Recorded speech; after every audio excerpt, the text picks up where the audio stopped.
নমস্কার বন্ধুরা, অঙ্কিতা রান্নাঘরে সবাইকে স্বাগত জানাচ্ছি। আজকে বানাবো আলু আর কাঁকরোলের ডালনা।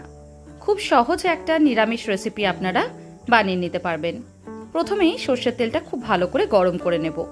তেলটা গরম হয়ে গেলে তার মধ্যে দিয়ে দেব একটু বড় করে কেটে নেওয়া কাঁকরোলগুলোকে আমি 4 টুকরো করে কেটে নিয়েছি। এবার এটাকে তেলের মধ্যে দিয়ে খুব ভালো করে নেড়ে চেড়ে 2 মিনিটের জন্য ভেজে নেব।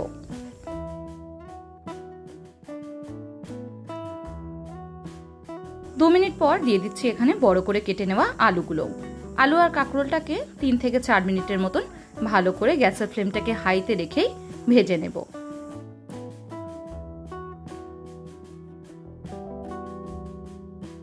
এই সময়তেই দিয়ে দিচ্ছি অল্প পরিমাণে নুন, যাতে খুব সহজেই এটা মজে যায়। একই সঙ্গে দিয়ে দিলাম হলুদ। খুব ভালো করে এবার নেড়ে চেড়ে ভেজে নেব যতক্ষণ না নরম হয়ে আসছে।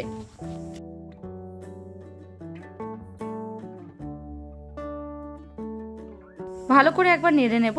তারপর দেখুন আস্তে আস্তে করে লাল লাল হতে শুরু করে দিয়েছে। এই সময় এটাকে তুলে অন্য একটা পাত্রে নিয়ে নেব।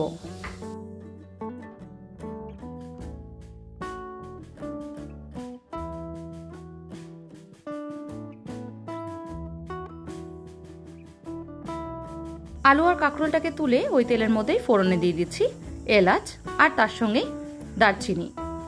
ফোড়নটা ভালো করে ভেজে নিয়ে দিয়ে দিচ্ছি টমেটো, আদা আর কাঁচা লঙ্কার একটা পেস্ট। এখানে আমি একটা টমেটোর ব্যবহার করেছি, 1/2 ইঞ্চি আদা আর 4টে কাঁচা লঙ্কা। ভালোভাবে নেড়ে চেড়ে মশলাটাকে কষাবো যতক্ষণ না এর থেকে তেল ছাড়তে শুরু করছে। মশলাটা ভালো করে কষানো হয়ে গেলে আস্তে আস্তে করে দেখবেন এইভাবে তেলটা আলাদা হতে শুরু করেছে। এবার দিয়ে দিচ্ছি কিছু গুঁড়ো মশলা। লাগছে হলুদ, নুন, লাল লঙ্কার গুঁড়ো, জিরের গুঁড়ো আর ধনের গুঁড়ো। সব মশলাগুলোই এখানে আমি 1/2 চামচ করে ব্যবহার করেছি। হলুদটা শুধু এখানে 1 চামচ। খুব ভালো করে এবার মশলাটাকে কষিয়ে নেব যতক্ষণ না আবারও ভালোভাবে তেল ছাড়তে শুরু করে দিচ্ছে। ভালোভাবে মশলাটা কষে গেলে এখানে দিয়ে দিচ্ছি 2 চামচ মতন টক দই। টক দইটা দেওয়ার সময় গ্যাসের ফ্লেমটাকে হয় বন্ধ করে দেবেন, আর নয় একদম লোতে রেখে তারপরে টক দইটা দেবেন। টক দইটাকে প্রথমে আমি ফেটিয়ে নিয়েছিলাম, তারপর সেই টক দইটাই এখানে ব্যবহার করলাম। এইভাবে যদি টক দইটা ব্যবহার করা হয় তাহলে ফেটে যাওয়ার কোনো সম্ভাবনাই এখানে থাকে না। দেখুন আস্তে আস্তে করে তেল ছাড়তে শুরু করে দিয়েছে। মশলাটা খুব ভালো করে কষানো হয়ে গেছে। এবার দিয়ে দেবো আগের থেকে ভেজে রাখা আলু আর কাঁকরোলটা। আলু আর কাঁকরোলটাকে দিয়েও খুব ভালো করে একবার নেড়ে চেড়ে 2 থেকে 3 মিনিটের মতন কষিয়ে নেব।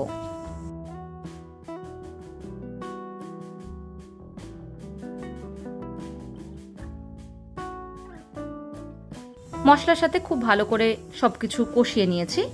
এবার এখানে দিয়ে দেব জল। এখানে আমি 2 কাপ পরিমাণে জলের ব্যবহার করছি। আলু আর কাঁকরোলটা বেশ কিছুটা সেদ্ধ হওয়া এখনো বাকি আছে, তাই জলের পরিমাণটা সেই আন্দাজেই আমি ব্যবহার করলাম। খুব ভালো করে একবার নেড়ে নেব, তারপর ফুটতে দেব 2 মিনিটের মতন। ঝোলটা ফুটতে শুরু করলে ঢাকা দিয়ে রেখে দেব, তারপর 10 মিনিটের মতন সেদ্ধ হতে দেব। 10 মিনিট পর ঢাকাটাকে খুলে দেব। দেখুন আস্তে আস্তে করে ঝোলটা অনেকটাই পরিমাণে টেনে নিয়েছে। এই সময়তে দিয়ে দেব গরম মশলার গুঁড়ো।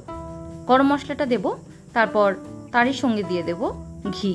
ঘি আর গরম মশলাটা দেব যেহেতু এটা নিরামিষ রান্না।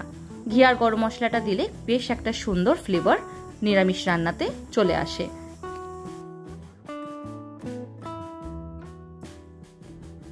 আরো 2 থেকে 3 মিনিটের মতন এবার ভালো করে কষিয়ে নেব।